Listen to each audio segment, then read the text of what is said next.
Nii, tervist, Fookuses saade eetris ja teisel pool lauda on Riigikogu liige Varro Vooglaid. Tere, Varro! Tere, Markus! Me plaanisime tegelikult tänases saates jätkata NATO diskussiooni, aga kuna riigi valitsemine on selline töö, mis nõuab palju aega ja sul on seda siia vähe anda, siis tegelikult mõtlesime, et räägime hoopis tükis teistest asjadest. Praegu sellest NATO diskussioon vajab nagu pikemat ja rahulikumalt aega. Sa tuled praegu põhiseaduskomisjonist, kus sa esitlesid oma enda nii-öelda lipuseaduse muudatuseelnõud ja see on selline eelnõu, mis peaks nagu terves iseseisvas riigis minema läbi nagu ütleme niimoodi hea mingisugune nuga läbi või. Et see on eelnõu, mis ütleb, et Eesti riigiasutuste peal tohib Eesti lippu ainult regulaarselt lehvitada. Nii, ja kuidas see siis seal vastu võeti seal põhiseaduskomisjonis? No, ega ta sellist ülevoolavat püstiseisvat aplausi ei pälvinud, ütleme nii. Võib-olla isegi võiks täpsemalt väljendudes öelda, et saadeti järjekordselt prügikasti teele. Aga nagu nende eelnõudega tavaks on, nad ikkagi esimesed lugemised peavad läbi käima, nii et ega põhiseaduskomisjon tegi maksimum, mis ta teha sai, et see suunata prügikasti teele. Ei toeta eelnõu esimese lugemise lõpetamist, mis on siis juhiseks koalitsioonisaadikutele, et eelnõu tuleks esimesel lugemisel prügikasti saata.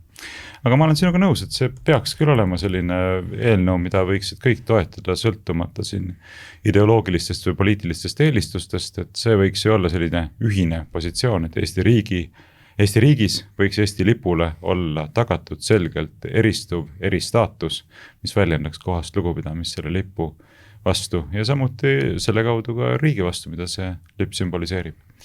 Aga ei ole sellist asja, et paraku ei leidnud üksmeelset toetust, pigem koalitsioonisaadikud ei toetanud üldse, ühe erandiga Kalle Laanet jättis hääletamata, mille peale ma muidugi ütlesin talle, et nüüd on kindel, et see kohtust õiget mõistvat otsust ei saa. Talle tundus see naljakas, aga minule pigem kurb. Et niisuguse asja pärast nüüd siis peab inimene vangi minema. Väga kurb, aga mis selle probleem on, milleks sa seda lipuseadust muuta tahad, eks ju, või eelnõuga, on ju see, et meil igal pool lehvib aastaid juba 4 aastat, kui täpsem olla riigiasutuste külgedel, aga ka riigi sotsiaalmeedia kontodel muuses on Ukraina lipp, et meil põhimõtteliselt Eesti lippu näiteks, siin kas eelmises saates vist või üle-eelmises saates ma tõin ka selle välja, erinevates riigi asutuste sotsiaalmeedia kontodel või neid siin saates ka näidata, aga näiteks Facebooki kontodel on ilusti ainult Ukraina lipp ja loomulikult siis riigiasutuste väliskülgedel, kaasa arvatud Riigikogu ja igal pool mujal on meil Ukraina lipp, et see tekitab küsimuse, et mis maa see nüüd siis on, et kas see on Eestimaa või on see mingi Ukraina oblast meil siin?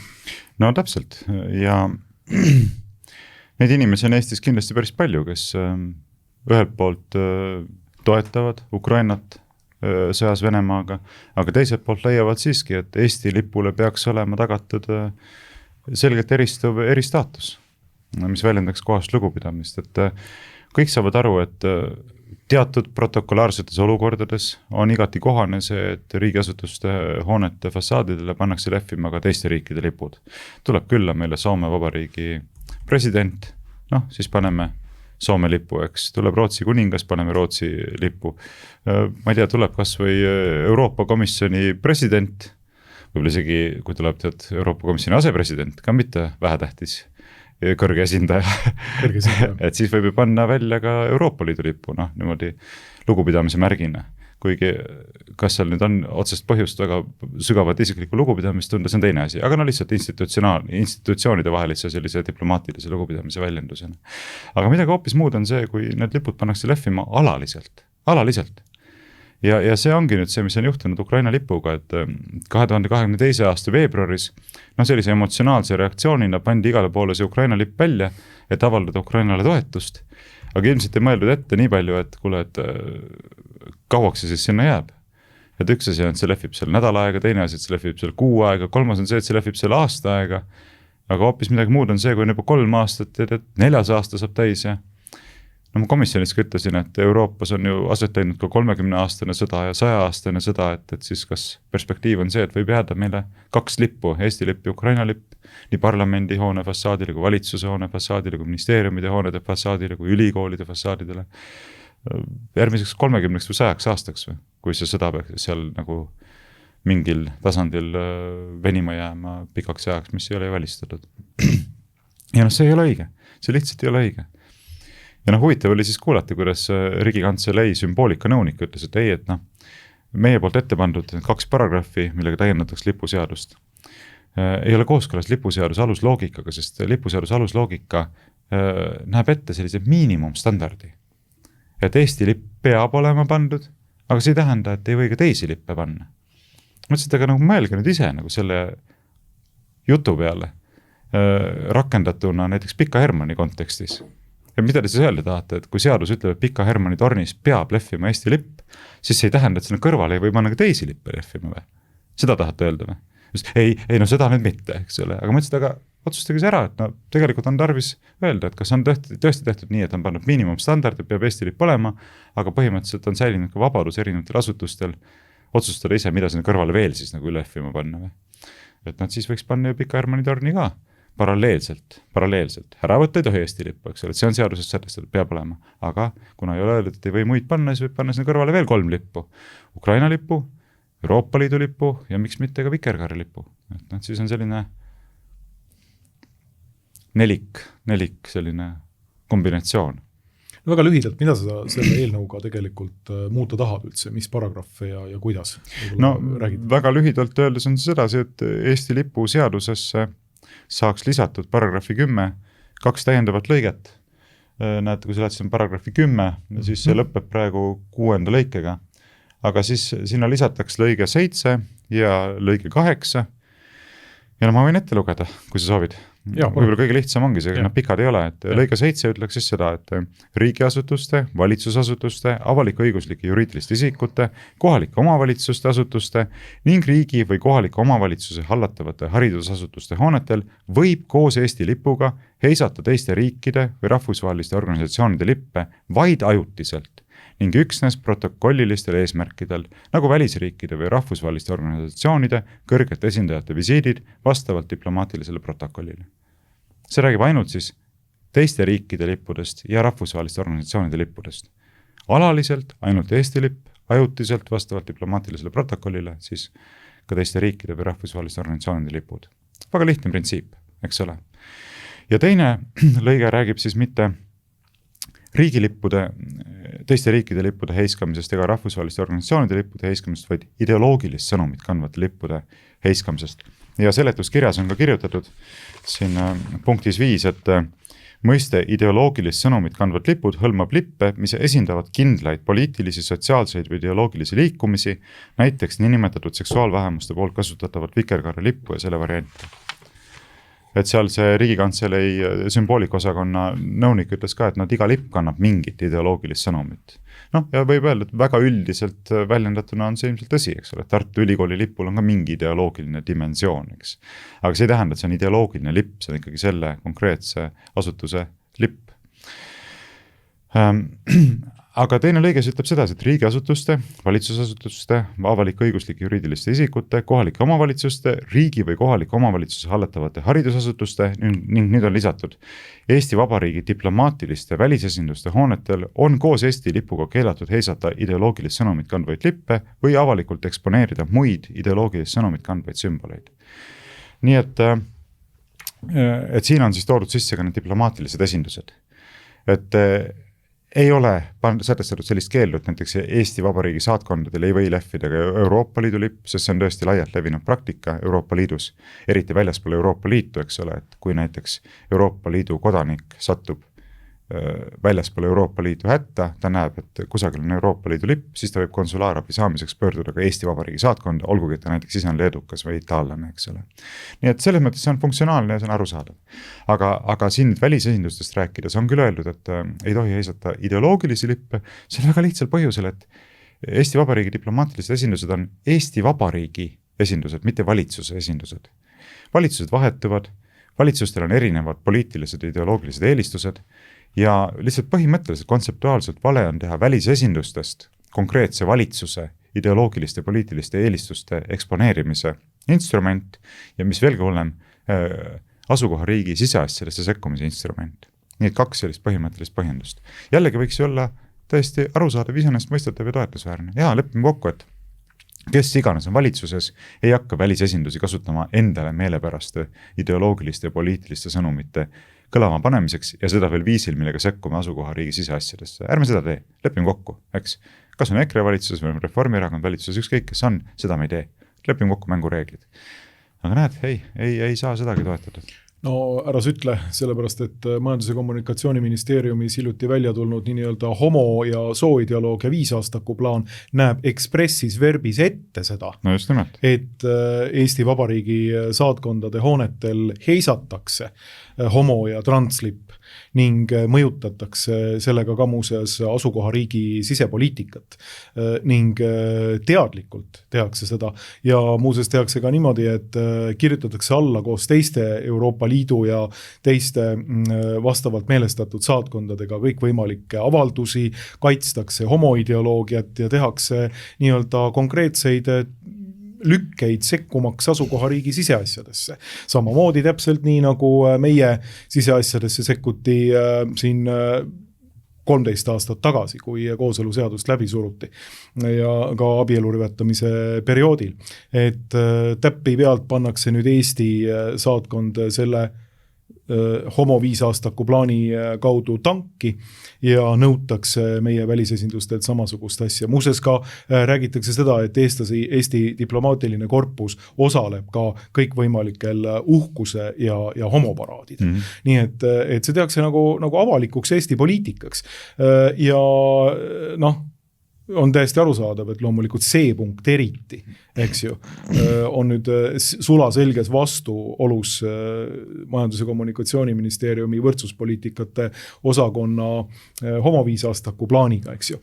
Aga mis need muud argumendid siis nüüd olid, et millega see selline nagu tervemõistuslik ettepanek nüüd kõrvale tõrjuti, et ei me ei saa seda lubada siis, et Eesti riigiasutustel on reeglina väljaspool diplomaatilist protokolli ainult Eesti lipp või? Mis see peamine nagu argument nüüd oli siis? No ega selliseid tugevaid argumente ju ei olegi, sest kõik saavad aru, et tõepoolest Eesti riigis peaks olema tagatud Eesti lipule selgelt eristuv eristaatus. Sest see on ikkagi oluline osa meie sellisest identiteedi väljendusest, eks.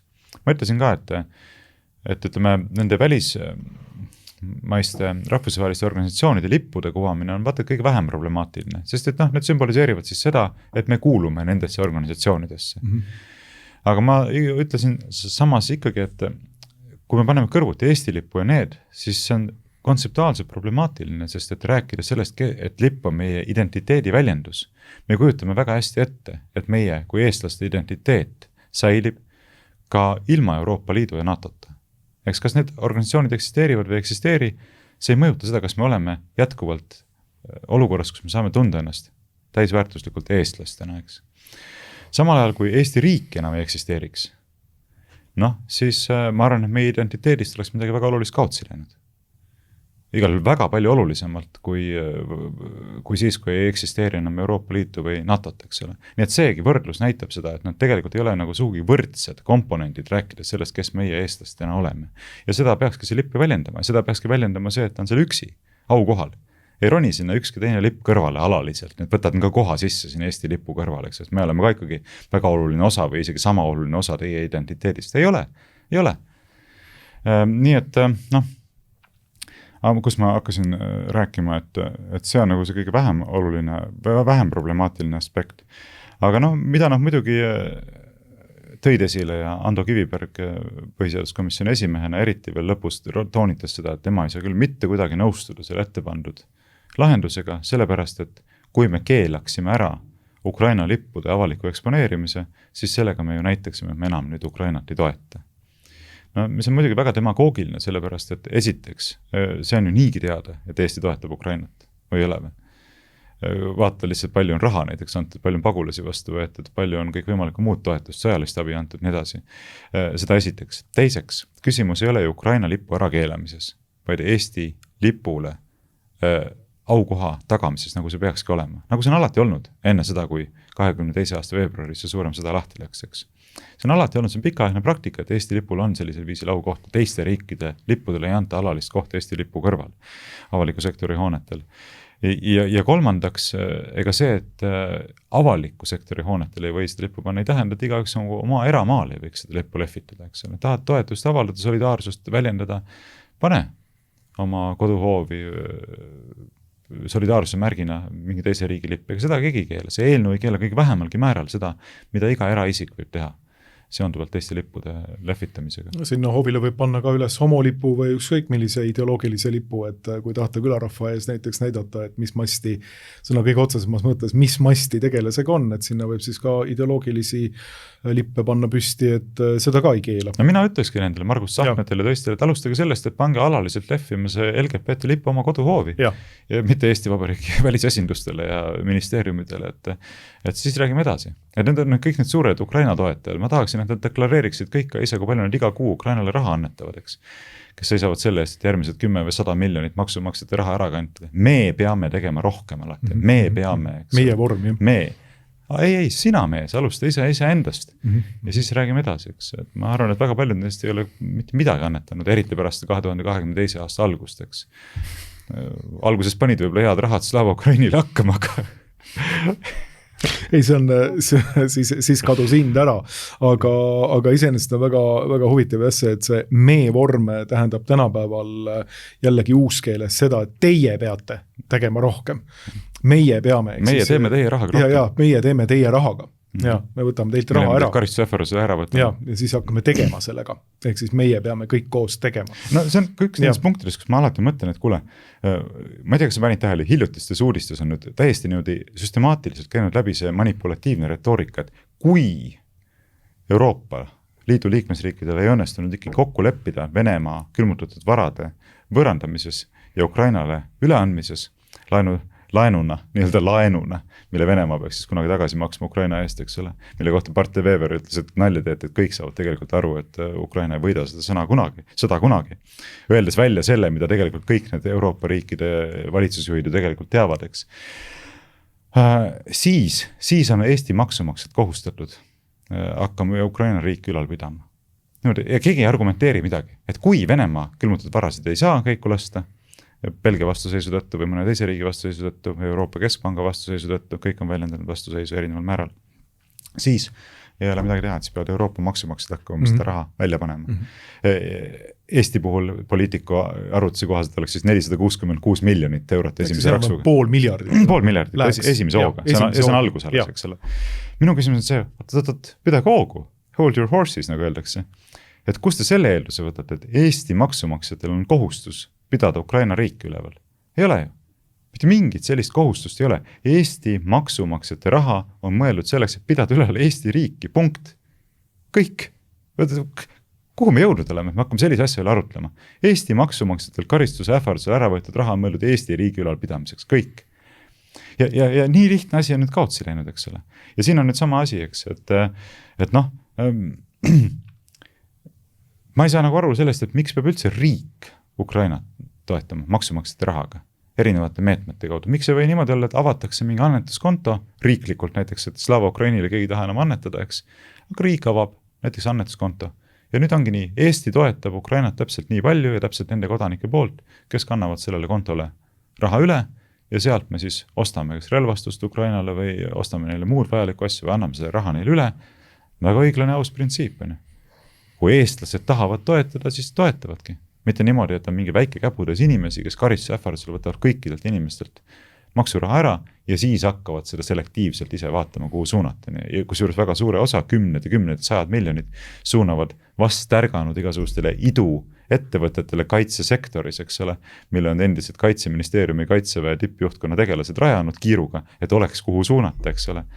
Et sisuliselt süsteem suunab nagu mingit pidi nagu ise endale seda raha ja nimetavad seda Ukraina abistamiseks. Et sellest võiks pikalt rääkida, aga see on, mina arvan, et see on hästi sügavalt korruptiivne kogu see tegevus. ja teiseks ta on ka printsipiaalselt mõistuse vastane, sest et maksumaksjate raha, veel kord olgu öeldud, ei ole mõeldud mingi teise riigi ülalpidamiseks. aga see ei ole muidugi mingisugune uus asi, sellepärast et Euroopa stabiilsusmehhanismi kaudu, mida Jürgen Ligi jälle omakorda läbi surus, pidasid Eesti maksumaksjad üleval ka Kreekat. Nii et, ja ma päris nüüd täpselt ei tea, kui suure summaga siis lõppkokkuvõttes mitmekümne miljoniga siis Kreekat toetati selle fondi kaudu. Jürgen Ligi muidugi omal ajal rääkis pikalt sellest, et kuidas see tegelikult tuleb Eestile kasuks üldse, et te olete nii lollid, et ei saa aru, et Kreeka hakkab tagasi maksma kogu seda asja suurte protsentidega ja nii edasi. Et tegelikult need temaatikad, mis tulid välja juba seal kuskil enne aastat 2010, eks ju, kui tehti Euroopa stabiilsusfond ja siis Euroopa stabiilsusmehhanism, eks ju, et sellega nüüd rahvast harjutatud juba pikemat aega, et Euroopa selliste mehhanismide kaudu peab ka Eesti maksumaksja teiste riikide jamasid kinni klattima. Kreeka on ennast võlgu võtnud ja nüüd Eesti maksumaksja, kaasa arvatud, peab Kreekat hakkama välja aitama. Et seda on tulnud nagu pikka aega, aga muidugi see printsiip on ju selge. Loomulikult Eesti maksumaksja vahendid kasutatakse Eesti enda riigi ülesehitamiseks. See ongi kogu maksupoliitika A, B, C. Aga vaata, kuidas siin need niidid jooksevad tegelikult väga ilusasti kokku ja näitavad meile kätte selle printsipiaalse järelduse. Millest me tegelikult räägime? Nii, et selle praktika näol, mida sa kirjeldad, kui ka selle vastuseisu näol sellele lipuseaduse muudatusele. Eesti ei ole iseseisev riik. Täpselt. Hästi lihtne asi. Tegelikult ei ole Eesti iseseisev riik ja seda ta näitabki. Lipp on tegelikult iseseisvuse sümbol. Kui Eesti on iseseisev riik, siis lehvib seal Eesti lipp ja ongi kõik. Neile õudselt meeldib rääkida Pika Hermanni tornist. Ma täna ütlesin ka, et lõpetage see Pika Hermanni torni ümber soigumine ära ükskord. Sellepärast, et see printsiip peab teostuma mitte ainult Pika Hermanni tornis. Teile õudselt meeldib, et niimoodi teeme silmaklapid, vaatame ainult Pika Hermanni torni, aga see, mis kõrval igal pool toimub, see nagu ei aktualiseeru, eks. Aga neile meeldib rääkides Pika Hermanni tornist paljuski just sellepärast, et varjutada seda reaalsust, et tegelikult igal pool mujal on ammu sellest printsiibist ju lahti öeldud ja Pika Hermanni torn ongi vaata, et see viimane koht, eks ole, kus siis on jäänud ainult Eesti lipp. Igal pool mujal on juba läinud see printsiip. Alaliselt lehvib teiste rahvusvaheliste organisatsioonide lipud, Euroopa Liit ja NATO, mis on palju võimsamad struktuurid kui Eesti Vabariik ise, eks, ja lehvib ka Ukraina lipp kui selline vasalliks olemise sümbol. Me ei ole muidugi Ukraina vasallid, vaid see sümboliseerib vasalliks olemist sellele globalistlikule süsteemile, mis Ukrainas oma projekti edendab, eks ole. Ja selles mõttes on üsna arusaadav, kui sa enne küsisid, et aga miks nad siis sellele vastu on. Ega nad loomulikult ei ütle, et me oleme vastu sellepärast, et Eesti ei ole ju tegelikult enam iseseisev riik ja me ei saagi neid otsuseid teha sellisel viisil, sest et see saadaks sõnumi, mida meie peremehed nagu ei kiidaks heaks, eks ole. Aga tegelikult ongi selline asi. Te tegelikult ei olegi enam seda vabadust taastada olukorda, kus see lehvib ainult Eesti lipp. Ja see on ohtlikum olukord tegelikult kui see, et avalikult on öeldud välja, et Eesti ei olegi enam iseseisev riik. No muidugi on see illusioon. See on illusioon, see on see, et ajatakse kogu aeg oma juttu selle Pika Hermanni ümber, eks ju, et seal on meil Eesti riigilipp olemas ja siis tegelikult ju Eesti riigi kaubamärgi all, selle lipu all niimoodi tehakse Eesti riigile vastupidist poliitikat siin nagu praegugi, eks ju, räägitakse 1,5 miljardist kohustusest maksumaksja raha panna alla siis nii-öelda Ungarile või Ukrainale antud laenule. Nii, mida siis kavandatakse, eks ju, kuna ei saada seda Venemaa külmutatud vara kätte. Et see on palju ohtlikum olukord, see on tegelikult palju ohtlikum olukord kui see, mis siin toimus nagu punavõimu ajal, et punane plagu oli Pika Hermanni tornis ja kõik said aru, et tegu ongi okupatsioonivõimuga. Aga olukord, kus Homses Postimees Markus Järvi kutsus saates Fookuses üles panema Pika Hermanni torni punast plagu. Ja, ma ei imesta millegi üle. Aga et see ongi see, et see on ohtlikum olukord, eks ju see, et kõik teavad, et seal on see võim, seal on see kommunistlik terrorirežiim, kes siin praegu on võimul niimoodi ja asi on selge, aga meile üritatakse praegu nii-öelda Eesti riiki hävitavat poliitikat maha müüa sinimust-valges pakendis. Aga seegi pakend on jäänud ainult ühte torni. Ja see ka ühte torni. Kõige kõrgemasse torni. Ja seda pakendit ka nagu enam ei ole nagu ainult sinimust-valges, vaid see pakend on enam-vähem nii nagu seal Moskva kohviku majal Vabaduse väljakul. See on nüüd vrapitud sellisesse nii Ukraina Ukraina kui ka Eesti lipu värvidesse see pakend, ma protesteerin, kohviku nimi on Vabadus, mitte Moskva. Jah, vanadest punkari aegadest, nagu me mäletame. See oli ikka see nõukogude aja ihalus. Ei, no mul on jah see nõukogude aja ihalus, see vana punkar nagu ma olen, eks ju, et ikkagi see kohvik Moskva ees kagunesime. Vana hipi nagu sotsialist Eiki Nestor, kes 89. aastal komparteisse astus. Just. Et et see asi, eks ju, et jah, mis siin enam rääkida, et ongi niimoodi, me oleme pikalt muidugi rääkinud sellest. Ega see on kõnekas, me võime sellest rääkida küll ja me oleme sellest rääkinud tõesti palju, aga iseenesest sümboolselt ja ka sisuliselt on see tegelikult äärmiselt tähelepanuväärne ja oluline. Et need samad inimesed, kellel kõige rohkem meeldib vehkida, me oleme Eesti asja ajama siin ja sõimata, et konservatiive siin küll venemeelseteks ja kremlimeelseteks ja tagurlikeks ja ma ei tea milleks kõigeks. Aga nüüd vaatame faktidele. Reaalsus on see, et meie päriselt ka soovime, mitte poosina, vaid päriselt ka soovime, et avaliku sektori hoonetel oleks riikliku väärikuse sümbolina, iseseisvuse sümbolina väljas alaliselt üksnes Eesti lipp. Nii, meie tahame seda. Teie ei taha. Te olete vastu sellele. Nii et kes seisab päriselt riikliku väärikuse ees, kes seisab päriselt selle eest, et oleks iseseisvuse ideaal au sees? Meie seisame. Nii et te võite oma seda mingit Pika Hermanni juttu siin rääkida nii palju kui tahate, eks, aga faktid räägivad ju mingit hoopis teist keelt, eks. Te lihtsalt ei ole nõus sellega, et alaliselt lehviks ainult Eesti riigilipp. Parlamendi hoone fassaadil või Stenbocki maja fassaadil. Ei ole nõus. Kujutad ette lihtsalt, kuhu me oleme jõudnud oma asjadega.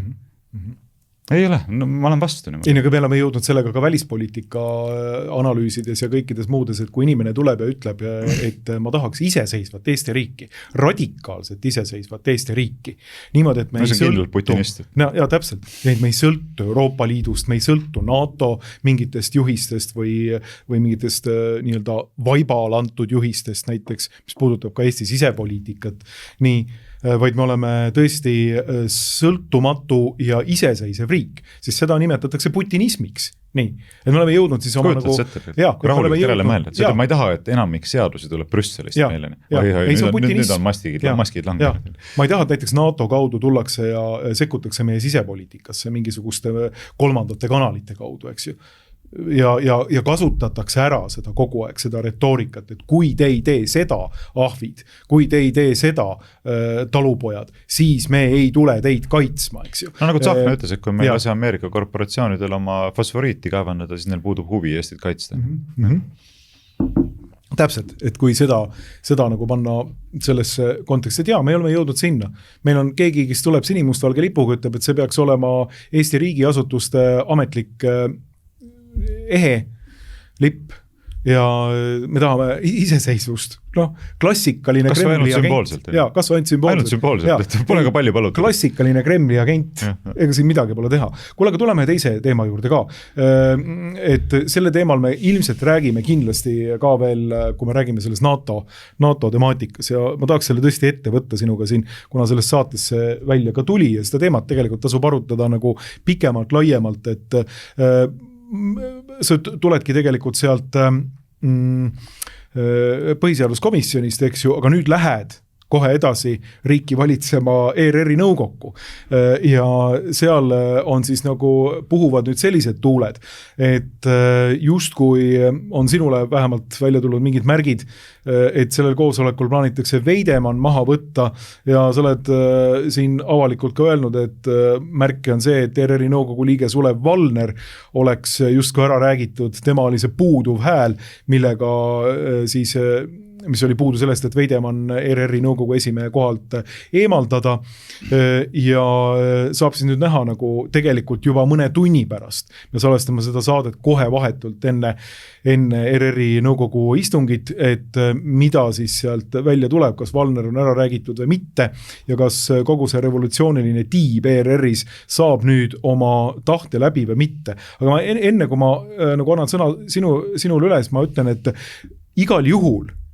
tähendab, on selline käitumine väga omane sellisele revolutsioonilisele, liberalistlikule avantkaardrile. Nii, nad ei jäta oma jonni enne, kui nad on läbi ramminud oma enda tahet. tahte. Nad ei jäta oma jonni enne, kui nad on saanud oma tahte niimoodi, et siin on Veidemann on väljendanud siis nagu selle isadepäeva homoseksualistliku propaganda ja lapseostu propaganda osas kriitilist hoiakut niimoodi, et nüüd on meie tour de force, nüüd on meie nii-öelda võimu näitamise koht, kus me ütleme, et see vend peab siit minema. Nii, ja nad proovisid esimest korda, nüüd nad proovivad ilmselt teist korda, eks ju. Esimesel korral ma mäletan seda, kuidas Valdo Randpere, kes samamoodi on ERR-i nõukogu liige, ütles, et mul on nagu väga kurb, et seda asja ei saanud nagu nüüd ära teha või noh, ma täpselt ei tsiteeri teda, aga et me ei saanud seda asja ära lahendatud niimoodi. Mida siin lahendada? Nõukogu tegi otsuse, nii, ja nüüd on lahendus on selline. Ei ole mingeid muid lahendusi, et palu väga, aga see, et nagu üritatakse edasi kogu seda asja teha ja läbi rammida oma tahet, see on väga omane kogu sellele revolutsioonilisele avantkaardile ja sellele seltskonnale tegelikult. Ei no, küsimus on see, et siin polegi midagi otsustada, no mida me otsustame siin? Mis on siis juhtunud või mis on need faktid, mille pinnalt peaks nüüd mingisuguse otsuse üldse tegema? Inimene väljendas lihtsalt ühes küsimuses oma seisukohta, minu hinnangul isadepäeva hommikul ei olnud kohane riigitelevisioonis, väga laialt perekondlikult vaadatavas saates, kuidagi õilistavas vormis, niimoodi laus positiivses vormis esitleda homopaari, kes on omale Ameerika Ühendriikidest sisuliselt ostnud lapsed, kasutades selleks seda surrogaattema teenust, mis on Eestis seadusega keelatud ja karistatav. Et see ei olnud kohane, ei sobitunud paljude Eesti inimeste väärtusruumi. Sobitu meie Eesti kultuuriruumi. Kultuuriruumi, jah, või väärtusruumi. Mitte midagi erilist. Minu arvates ei sobitanud selline asi. Nii, võib-olla kellegi teise arvates sobis. Kui te küsite minu hinnangut, siis minu arvamus on selline. Ei tohi olla selline. Kus hakkas pihta, eks ole. Ei tohi olla. Ei tohi. Ja tulebki välja, et näete, nii palju siis sõna- ja meelsusvabadusest. Et sul sõna- ja meelsusvabadus on tagatud täpselt nii kaua, kui sa arvad õigesti ja räägid õigesti. Kui räägid nii-öelda valeks arvatud juttu, siis pole mingit vabadust, et siis hakkavad repressioonid. Ja noh, selles mõttes saab näha, mis siis täna juhtub. Pole mõtet liiga palju siin spekuleerida, aga noh, tõsiasi on see, et lõpuks see Valneri peale taandub, sest et see on teada ju, et Randpere Reformierakonnast, Reinaas Eesti 200-st, Kaljulaid sotsidest, pluss need kaks nii-öelda eksperti, kelle nad sinna sisse tõid hiljuti koalitsiooni toetusel, eks ole, Nõgene ja Rebane, eks ole, toetavad Veidemanni tagasikutsumist. Ja seadus ütleb, et koosseisu häälte enamusega saab nõukogu esimehe tagasi kutsuda. Koosseis on 10-liikmeline, järelikult häälte enamus on minimaalselt 6 inimest. Ja kuna mina ei toeta, Veidemann ei toeta iseenda tagandamist, Priit Sibul ei toeta ja Vadim Belobrovtsev ei toeta, siis ongi küsimus ainult Valneris.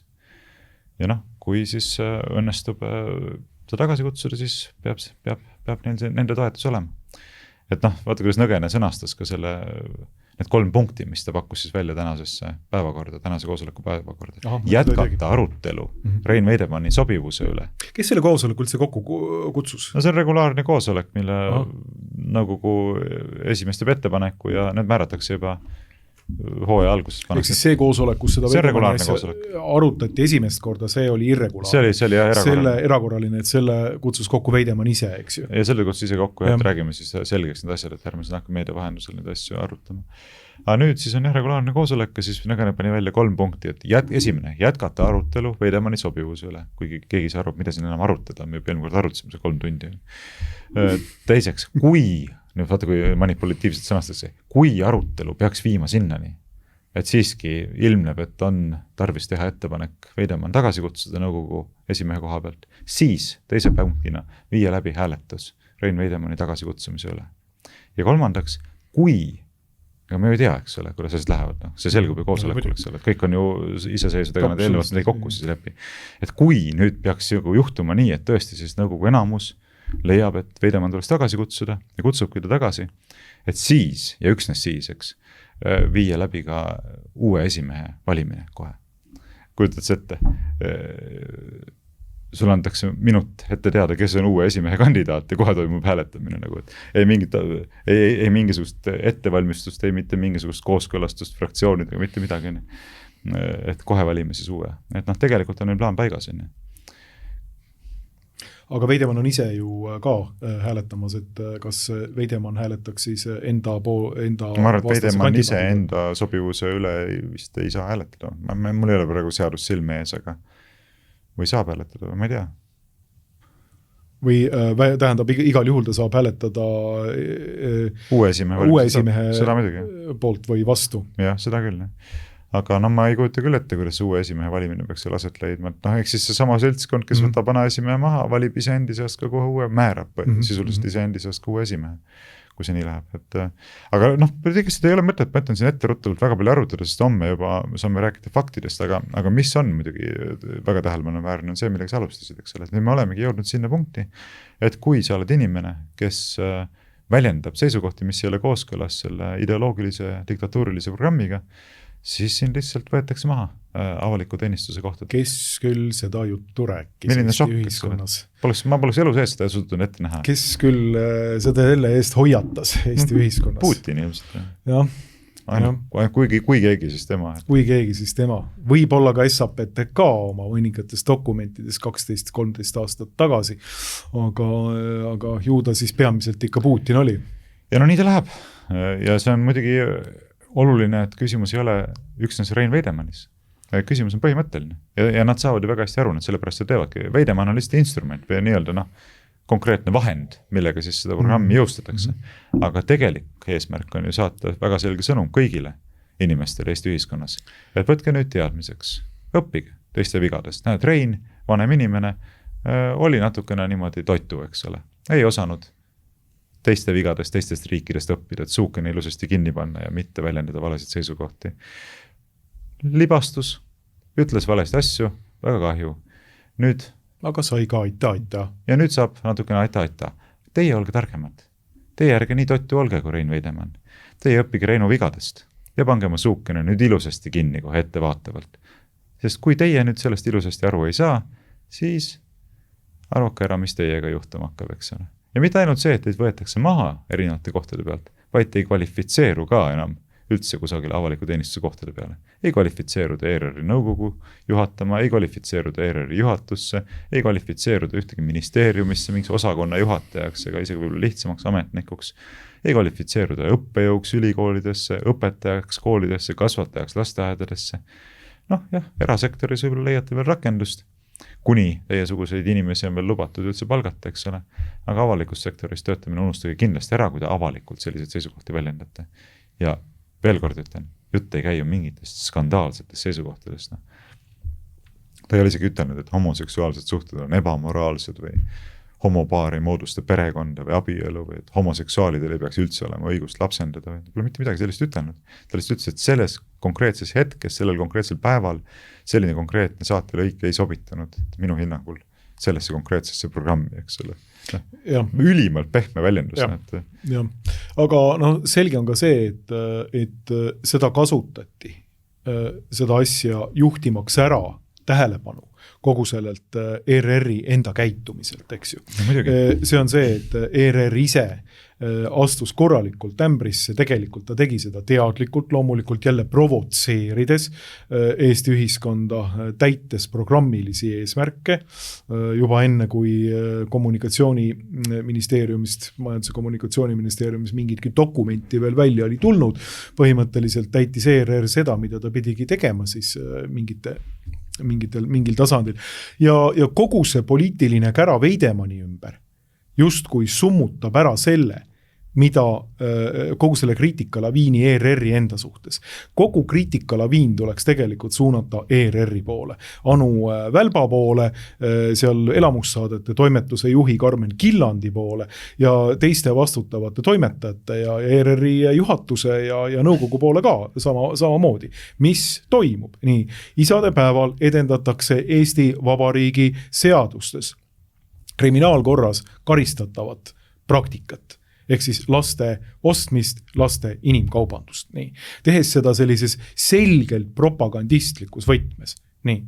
Rääkimata sellest, et loomulikult ka isadepäeval tulla homoseksualismiga vehkima, eks ju, hommikuprogrammis on jällegi vale, eks ju. See on selgelt nii, nagu ütleb Veidemann, ei sobitu meie praegusesse kultuuriruumi.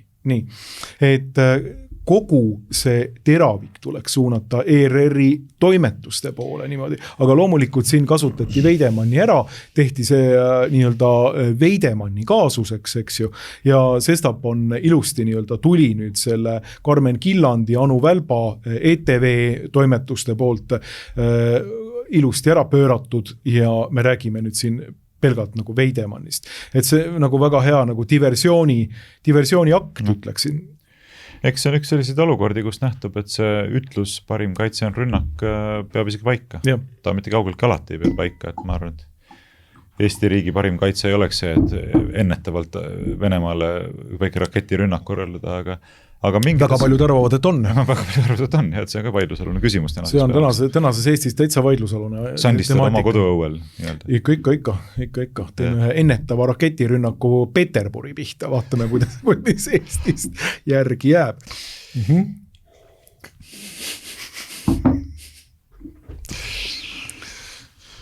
Mängid tulega, kallis sõber praegu. Sead Eesti riigikaitse doktriini kahtluse alla. Kelle õue see teenib? Näed, riigikaitse doktriin, missugune. Aga tagasi teema juurde, et antud olukorras ilmselt võib öelda, et parim kaitse on rünnak. Et tulemuseks on see, et räägitakse Rein Veidemanni sobivuse üle nõukogu esimehe kohale, mitte selle üle, kas Karmen Killandi ja Anu Välba sobivad oma ametikohale. Seonduvalt sellega, et niisuguseid provokatsioone korraldatakse, eks ole. Noh, nagu oli see aastavahetuse provokatsioon, jällegi ETV elamussaadet toimetuse selline vaimusünnitis. Ja siin peab kohe ütlema, et me loomulikult mõlemad ei ole mingisugused Rein Veidemanni fännklubi liikmed, eks ju. Et selle sama kaasuse juures Rein Veidemann oli ju otseselt, ajas täielikku udujuttu ja igati õigustas seda nii-öelda perverssuse sissetungi. No, eks nüüd Veidemann saab omal nahal tunda, et see sama seltskond, keda ta aastavahetusel kaitses, lööb talle noa selge. Jaa, revolutsioon sööb oma lapsi. Midagi pole öelda. Nii ongi. Ja. Et kurb küll, aga noh, õppetund seegi. Et näeb, et kellega saab lahingusse minna, keda saab usaldada, keda mitte, eks ole. Et mina ei ole kunagi tema suhtes alatult käitunud.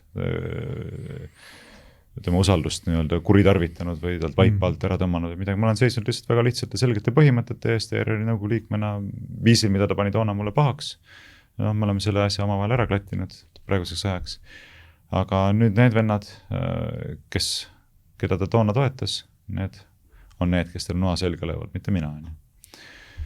Nii et noh, eks kogu see asi näitab jällegi seda, et siin on tegemist ikkagi printsipiaalse küsimusega, mitte konkreetsete isikutega seonduva probleemiga. Et see ütles, et me ei ole Veidemanni fännid, küsimus ei olegi selles, me oleme sõnavabaduse, meelsusvabaduse fännid, kui sama väljendit kasutada, eks ole, et isegi oponentidel peaks olema võimalus oma seisukohti väljendada ja ilma, et selle pärast hakatakse niimoodi öelda päid maha võtma. Ja, aga ma ütlen tegelikult seda, et kui see peaks nüüd läbi minema, et Rein Veidemann ikkagi maha võetakse sealt ERR-i nõukogu esimehe kohalt, siis see on nüüd ka kõikidele konservatiividele ikka väga selge sõnum, et kui peaks tulema konservatiivne poliitika ja saama tõepoolest Eesti ametlikuks poliitikaks näiteks mingisuguse valitsuse koalitsioonis, siis kõikidele konservatiividele nagu väikeseks pisikeseks vihjeks, et kuidas reaalselt tuleb ikkagi poliitikat ajada. Et tuleb õppida revolutsionääride ja äärmuslaste viisist, kuidas nad poliitikat ajavad. Et nad rammivad nii palju ja nii kaua, kui nad saavad oma tahte läbi.